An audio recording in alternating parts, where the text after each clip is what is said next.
Eu estava participando na sexta-feira numa pequena conferência com o irmão do Brasil e falámos sobre esta música. E é interessante que eu falei com a Marta, em 40 anos de Ministério de Música nós nunca cantámos esta música, mas é uma música que nos desafia. E o irmão dizia, para o crente a palavra aposentadoria, que é como chama no Brasil, ou reforma, não existe, né?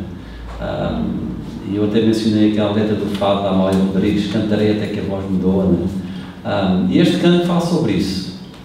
O nosso desejo de estarmos dia a dia, conforme a ação falou, aproveitando as oportunidades, e não só falando, mas cantando também, e enquanto o Senhor nos der forças, porque essa é a missão da igreja, não é ficar confinada a quatro paredes, mas é ir mais além e falar dessa esperança que habita nos nossos corações e essa salvação que nós alcançamos no Senhor Jesus Cristo.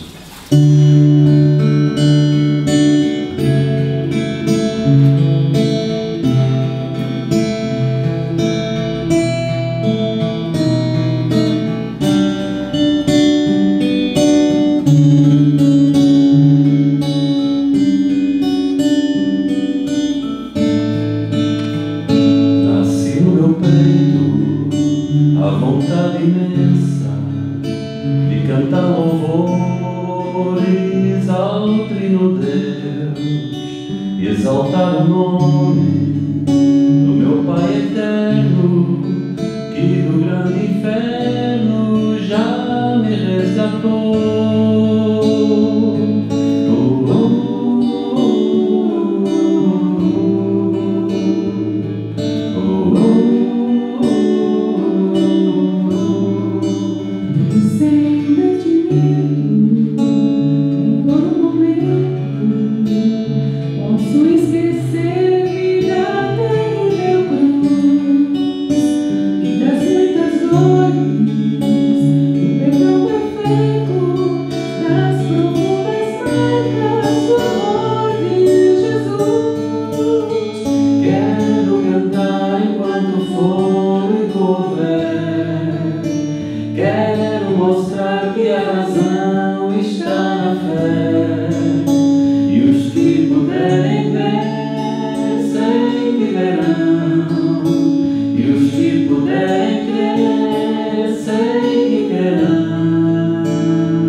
Sexta-feira foi para mim um tempo de muita emoção, de muita de viver. Eu acho que já mudei aqui alguma coisa que não devia ter mudado. Deixa-me ver onde é que está isto. Aqui, não, para baixo, não, para cima. Espera aí, eu quero ir para o princípio. Alguém me ajuda aqui que eu... Ricardo, põe no princípio, por favor. Obrigado. Thank you. Olha, se quiser, às vezes é melhor ir mudando aí do que aqui. Mas eu estive junto com um irmão que eu tenho uma ligação desde 1973, porque ele foi o homem que Deus usou para escrever uma música cuja letra Deus usaria para, depois de muitos anos de ir numa igreja local, já está nos Arrebentos do Palhau, porque isso aconteceu em 74, de já ter muito ouvido a palavra de Deus. Deus usou a letra de uma música bíblica, uma música fundamentada na palavra de Deus, para dar aquela golpe final, né? E dizer: Berto, tu continuas perdido, né? Mesmo apesar de já estares aí envolvido com os jovens na igreja, nos acampamentos, tu continuas perdido. E desde esse momento, eu falava nesse programa em que estive envolvido também, que no dia em que eu dobrei o meu joelho lá no meu quarto e confessei Jesus como Senhor, eu fiz uma oração a seguir. Eu disse: Deus, se o Senhor me der o privilégio de estudar na escola onde esses jovens que tinham vindo a Portugal em 73 com o irmão Jairo estudam, eu gostaria muito, porque eu gostaria de dedicar a minha vida por inteiro ao Senhor. Não sei aonde, não sei o que o Senhor tem para mim. E 6 anos depois Deus me levou àquele país e eu logo tive esse contacto, depois então pessoal, com esse irmão. E a nossa história começou a ser construída de momentos em que estávamos juntos, compartilhando ministério, compondo músicas, alguns anos depois cantando lado a lado e viajando pelo Brasil inteiro. E este irmão recentemente perdeu a sua esposa, mas é um homem que Deus tem usado tremendamente. Mas há alguns homens que eu colocava-os na Bíblia como heróis, certamente, e com muita facilidade. E este irmão seria um deles, porque ele é um homem que tem tido um ministério que tem alcançado milhões de pessoas, principalmente nos países de expressão portuguesa. Tem escrito muitas músicas. Eu tenho dito que para mim ele é talvez, se não o maior, um dos maiores compositores de cânticos espirituais da nossa geração, da língua portuguesa, estou falando. Mas é um homem tremendamente humilde, né? E quando engraçado que o irmão que estava a entrevistá-lo perguntou: quantas músicas você escreveu? Eu falei: não faço ideia, né? Mas as músicas dele sempre surgem de algum texto da Bíblia que ele está lendo, alguma coisa, alguma situação na sua vida pela qual ele está passando. E eu me lembro que connosco aconteceu a mesma coisa quando nós, por vezes, escrevemos músicas juntos, estávamos conversando sobre algum tema e a seguir vinha uma música. E eu vou falar sobre alguém que, Romanos capítulo 1, versículo 1, nos fala de um chamado com um propósito. Porque Deus me chamou, né? E este versículo, deixa eu ver se eu agora acerto. Ok. Diz o seguinte: Paulo, servo de Jesus Cristo, chamado para apóstolo, separado por evangelho de Deus. Paulo dispensa apresentações. A Epístola aos Romanos dispensa apresentações. Ela é um grande tratado de teologia, podemos dizer, de doutrina, de ensino acerca da nossa condição de perdidos. Há muitos anos que eu lido com o Evangelho de Romanos, e quando eu por vezes vou evangelizar alguém, eu uso Romanos direto, né? Porque lá tem todo o plano de salvação, e Deus abrindo o entendimento das pessoas, elas facilmente compreendem a sua condição do antes e do depois de aceitar Jesus, o que precisam fazer. Então é um grande tratado que Paulo escreveu, inspirado por Deus, e que serve de base, de fundamento a muito daquilo que nós ensinamos sobre a nossa fé em Cristo e aquilo em que nós acreditamos. Quando nós vemos este texto, talvez uma das grandes questões do Evangelho é a compreensão da minha condição diante de Deus. E talvez algumas perguntas nós podemos fazer: quem sou eu, né? Há uma música que foi traduzida do inglês e que no início dos anos 80 nós cantávamos muito no grupo da Palavra da Vida, que era: porque nasci, porque estou aqui, e o futuro como será para mim. Essa é uma questão que as pessoas colocam, e mais em momentos como este de pandemias, de guerras, de situações difíceis pelas quais a humanidade tem passado e vai continuar a passar, conforme o irmão Rui disse. As pessoas se questionam: por que é que eu nasci, né? Por que é que eu estou aqui? Quem sou eu, né? E para nós que somos filhos de Deus, por que Deus me salvou a mim? No meio de 8 bilhões de pessoas, por que Deus olhou para mim? Eu não sou melhor que os outros, não sou mais bonito, não sou mais dotado, mais inteligente. Há tantas pessoas muito melhores do que eu, muito mais inteligentes, muito mais bonitas, né? Por que Deus olhou para mim? Porque Deus me salvou. E como realizará Deus o seu propósito em mim, através de mim? Então, tendo eu agora uma nova identidade, percebendo eu quem eu sou, quem eu era e quem eu sou agora em Cristo, entendendo eu a razão pela qual Deus me salvou, a pergunta é como é que Deus vai realizar o seu propósito em mim e através de mim? O que Deus tem para mim? E Paulo entendeu isso muito bem, né? Ele testemunha isso ao longo dos seus escritos, não só no livro de Romanos, mas noutras cartas que ele escreveu. Irmãos, o que eu gostaria nesta manhã é que nós levássemos daqui estas 3 questões que para mim são muito importantes. Nós somos servos do Deus Altíssimo. Talvez usando uma palavra mais forte, que nós não gostamos muito, nós somos escravos de Cristo. E o escravo, e nós conhecemos o que era a escravidão na altura, e infelizmente hoje ainda existe a escravidão em alguns países, o escravo era uma pessoa que não era sequer considerada uma pessoa às vezes. Havia donos de escravos que tinham muito mais consideração pelo seu cavalo de estimação e por outras coisas do que tinham pela pessoa humana que era o seu escravo. E não tinham problema nenhum em matá-lo, se necessário fosse, por alguma coisa que ele houvesse feito, que talvez não fosse tão grave assim, mas que ele entendia que merecia a morte. Então era uma pessoa sem direitos. Não tinha 13º mês, subsídio de férias, né? Fins de semana livres, horário de trabalho, né? Sindicato, não havia nada. Estava ali integralmente por conta de uma pessoa que era o seu dono. E Paulo então destaca, em primeiro lugar, essa identidade dele como servo. Ele diz, Paulo, servo de Jesus Cristo. A nossa identidade é essa identidade de sermos servos. Nós somos servos do Senhor Jesus Cristo. Em outras palavras, os cristãos são escravos de Cristo porque Ele comprou-nos, morrendo por nós. E, portanto, nós entendemos aquilo que Paulo escreve lá aos Coríntios, quando ele diz, ou não sabeis que o nosso corpo é o templo do Espírito Santo, que habita em vós, proveniente de Deus, e que não sois de vós mesmos? Sabe, essa é uma das grandes lutas na minha vida. Porque eu quero continuar a ser de mim mesmo.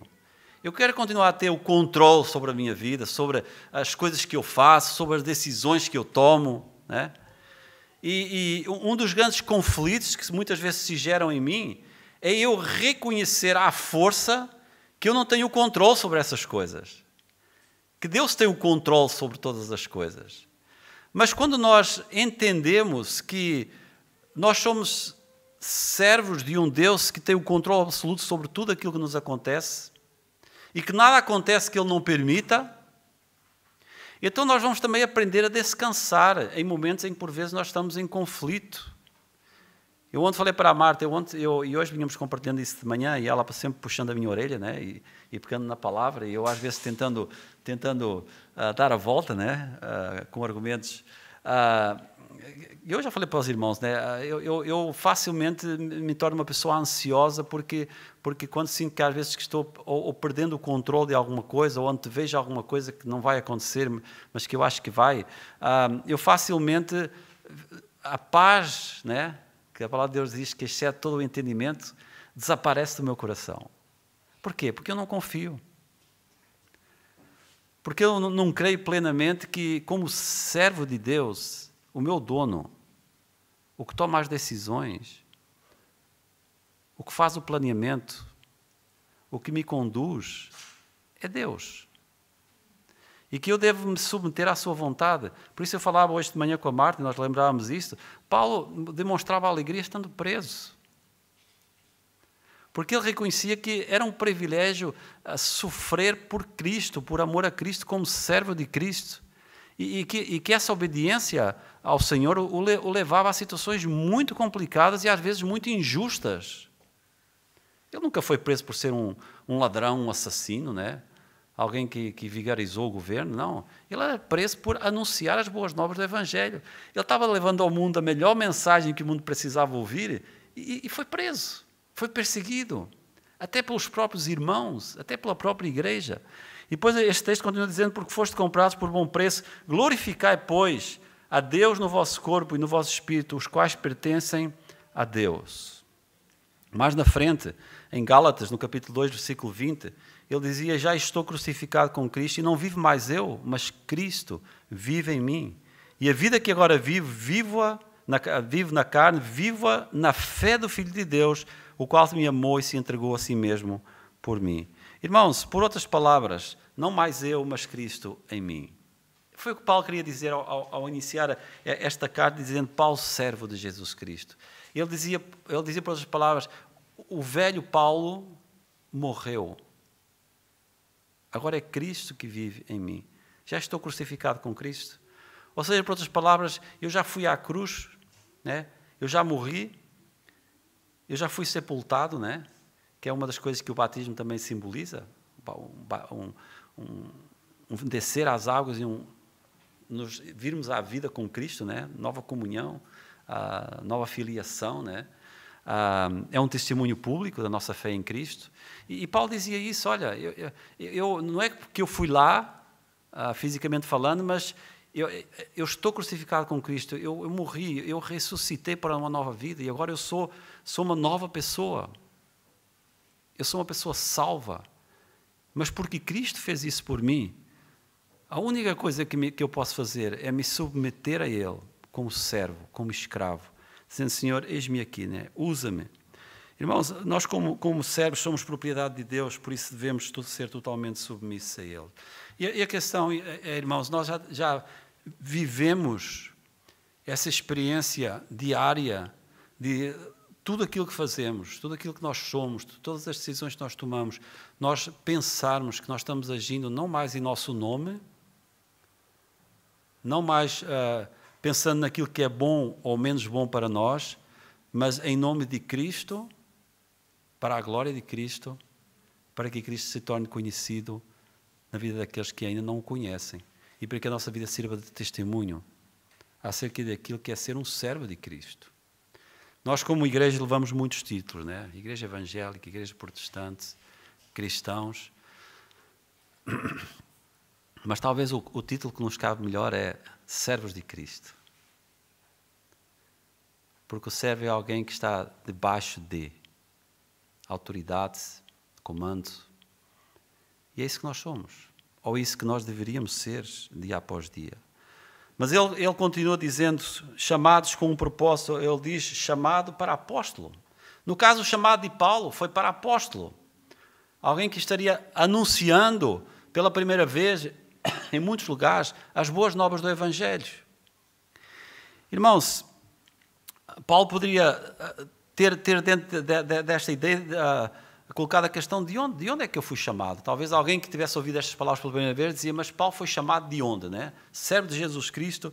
E ele disse em Efésios 2:1, Ele nos deu vida quando estáveis mortos pelos vossos delitos e pecados. Ele foi arrancado do inferno.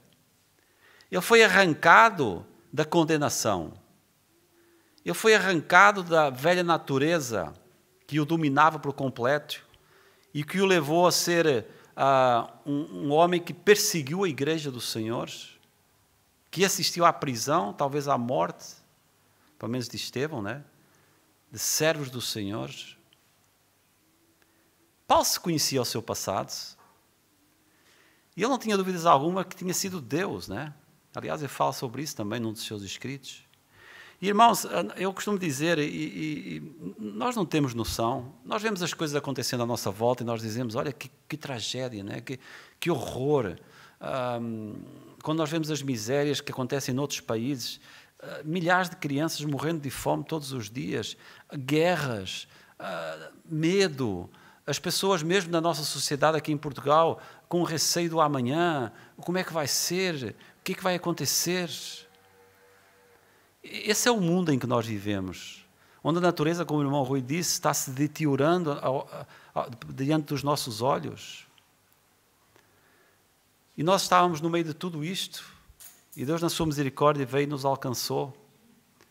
E nós podemos entender que Deus nos livrou não de momentos de doença, de guerra, de fome, mas de uma eternidade de sofrimento atroz, num lugar chamado inferno. E sabe uma coisa que muitas vezes toca o meu coração, e quando eu falo com alguém ou prego a palavra, é pessoas por vezes pensarem que isso são meras histórias, que isso não é bem assim, que o inferno talvez é a invenção de homens. Alguns até dizem: o inferno é aqui. Eu costumo dizer, para o crente o inferno é aqui, né? Aqui nós experimentamos a dor, a doença, né? Tudo isso que nós vivemos. E o céu é aqui para o descrente, porque comparado com o inferno, você está vivendo no céu. Por mais tremendo e maior sofrimento que você possa passar neste mundo, nada se compara com aquilo que aguarda os perdidos na eternidade. Por isso a palavra de Deus diz que hoje é o dia da salvação, não amanhã. Não permita que a semente da descrença se aloje no seu coração, dizendo isso são tudo fábulas, isso não é bem assim. Mas pense nas palavras de Tiago, quando diz que a vida é um vapor que aparece e logo se desvanece. E que hoje poderá ser o último dia da nossa existência aqui neste mundo. E é importante que nós nos preparemos para o dia da nossa partida. Porque depois disso não há regresso, não há arrependimento, não há mudança de sítio. Nós partiremos definitivamente ou para a presença de Deus ou para o inferno. E Paulo entendia que Deus o tinha tirado lá. Mas para quê? Ele fala também em Efésios 1:9, para o louvor e glória da sua graça, pelo qual nos fez agradáveis em si no amado. Ou seja, Deus nos salvou para que através da nossa vida Ele possa ser glorificado a todo momento. Irmãos, eu me prostro na presença do Senhor e me humilho na presença do Senhor, porque isso não tem acontecido na minha vida sempre.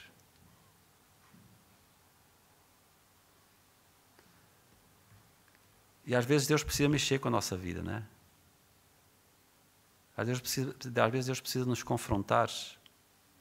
Às vezes Deus precisa que nós passemos por momentos de dores, de nos sentirmos sós, para que nós reconheçamos que a nossa vida vale a pena ser vivida quando, através de tudo aquilo que nós fazemos, Deus é glorificado. Sabe, eu sexta-feira estava diante de um irmão que para mim é um gigante da fé, né? E esse gigante muitas vezes parava quando nós estávamos falando e chorava. E eu via um homem tremendamente humilde e humilhado na presença do Senhor. E sempre apontando para Cristo. Sempre apontando para Cristo. Não sou eu, é Ele. Não sou eu, é Ele. Irmão, não somos nós, é Ele. É Ele que nós devemos glorificar. E em terceiro lugar, Paulo fala, separado para o Evangelho de Deus. Separados para uma nova realidade. Irmãos, o que significa que Deus não procurou uma pessoa para preencher o papel apostólico? Ou seja, Deus não andava à procura de um novo apóstolo, né? Ele preparou Paulo desde o ventre da sua mãe para servir ao Evangelho. O que é surpreendente quando nós percebemos o caminho que conduziu do ventre à entrada em Damasco, saber a descrença de Paulo e a perseguição à igreja, e ver que Deus já conhecia e sabia todas essas coisas. E Paulo diz que ele não apenas era um servo de Cristo Jesus, e não apenas chamado como apóstolo, mas também separado para o Evangelho de Deus. Irmãos, quando nós às vezes olhamos para a história da nossa vida, e eu tenho dito isso muitas vezes, quando Deus me salvou lá atrás, no mês de setembro de 1974, Deus sabia que eu iria dar muita cabeçada, que eu iria tomar muitas más decisões, que eu iria pecar. Mas Deus não colocou em condição eu estar pronto para ser salvo, para me salvar, porque isso nunca ia acontecer. Deus não colocou em condição que a minha fé fosse uma fé já com conhecimento das Escrituras acima da média para me salvar. Deus olhou para mim, Deus me viu perdido e Deus disse, Berta, eu quero te salvar. Eu quero te salvar, eu vou te salvar. Eu sei que os próximos 40 e muitos anos, e já lá vão 46 anos, não vão ser fáceis.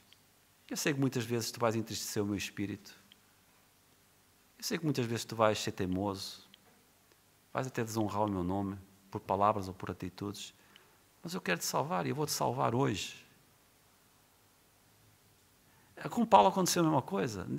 Quando a palavra de Deus diz que Deus já tinha escolhido Paulo dentro do ventre da sua mãe, né, Deus sabia o que iria acontecer. Por que Deus, não, quando Paulo nasceu, né, não o chamou logo, né? Não o separou logo, não impediu que ele fizesse aquilo que ele fez? Porque dentro do plano de Deus estava essa vivência de Paulo, depois de se tornar um homem com um coração extremamente grato por aquilo que Deus havia feito e motivador para ir e anunciar as boas novas do Evangelho, esse Evangelho que havia transformado a sua vida e que o havia perdoado e do qual ele agora não podia se calar. Gálatas 1,15, ele diz: mas quando aprova Deus que desde o ventre da minha mãe me separou e me chamou por sua graça. Por isso entendemos a exclamação de Paulo em Romanos 11, 33 a 35, lá, depois de dele escrever sobre o pecado, sobre a condenação, sobre o perdão, sobre a nossa inimizade com Deus. Ele chega ao final do capítulo 11, né? Antes de introduzir o capítulo 12, ele diz: ó profundidade das riquezas, tanto da sabedoria como da ciência de Deus, quão insondáveis são os seus juízos e quão inescrutáveis os seus caminhos. Porque quem compreendeu o intento do Senhor? Ou quem foi o seu conselheiro? Ou quem deu primeiro a ele, para que lhe seja recompensado? Irmãos, Paulo tem esta exclamação de dizer: eu não entendo, é profundo demais esse Deus de quem eu tenho vindo a falar. É profundo demais esse Deus de quem eu me tornei servo, por quem eu fui chamado e para quem eu fui separado. Quem pode entender? Quem pode compreender? Ou quem foi o seu conselheiro? Portanto, o versículo 1 pode parecer que é sobre o autor da carta, mas por trás de cada palavra há alguém muito maior. Deus. Deus comprou Paulo pela morte do seu filho. Deus chamou-o para ser um apóstolo. Deus separou-o antes dele nascer. Ou seja, irmãos, em outras palavras, já no primeiro versículo ouvimos o que diz o final do capítulo 11: porque dele e por ele e para ele são todas as coisas. Glória, pois, a ele eternamente. Amém. Irmãos, a epístola de Paulo aos Romanos, a carta de Paulo aos Romanos, não é sobre Paulo, é sobre Deus. Deus está em cada palavra, em cada página desta carta. E é esse Deus que quer estar em cada canto do nosso ser. É esse Deus que nos tem salvado, de quem nós nos tornamos servos, que nos tem chamado e que nos tem separado, para que através da nossa vida, conforme eu tenho dito, Ele possa ser glorificado. Acredito que Deus escolheu-nos, chamou-nos exatamente para isso. A Ele toda a glória. Que o nosso Deus seja glorificado em cada sopro de vida, enquanto nós estivermos neste mundo. E que através de nós, outros possam conhecê-lo e ter a mesma esperança e a mesma confiança que nós hoje temos, de que aconteça o que acontecer, o nosso futuro é com Deus. Que o Senhor nos abençoe. Vamos orar.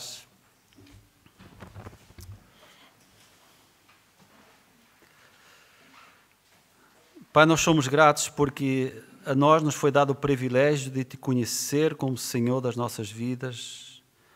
O Senhor Jesus Cristo, aquele que realizou a obra da nossa salvação. Obrigado, Pai, porque hoje nós podemos Te chamar de Pai, de Senhor, porque foi-nos dado o privilégio de sermos Teus servos, de termos sido chamados para um novo relacionamento, para uma nova vida.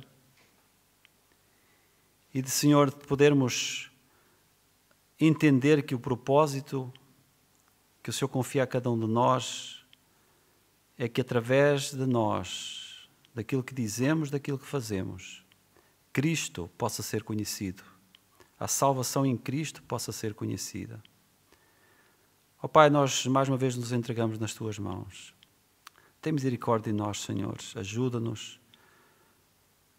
Ao sairmos daqui, ao voltarmos para as nossas casas, para uma nova semana de trabalho, de estudos, de tantas tarefas, Senhor, que nós em tudo coloquemos esse selo de que tudo o que façamos, seja por palavra, seja por ação, seja feito em nome do Senhor Jesus, para a glória de Deus Pai. Abençoa a tua igreja, Senhor. Abençoa estes irmãos. Abençoa aqueles que vão regressar agora aos seus lares. Cuida deles, Senhor. Te agradecemos mais uma vez pela tua palavra e oramos agradecidos no nome do nosso Senhor e Salvador Jesus. Amém. O resto, uma boa semana para todos os irmãos.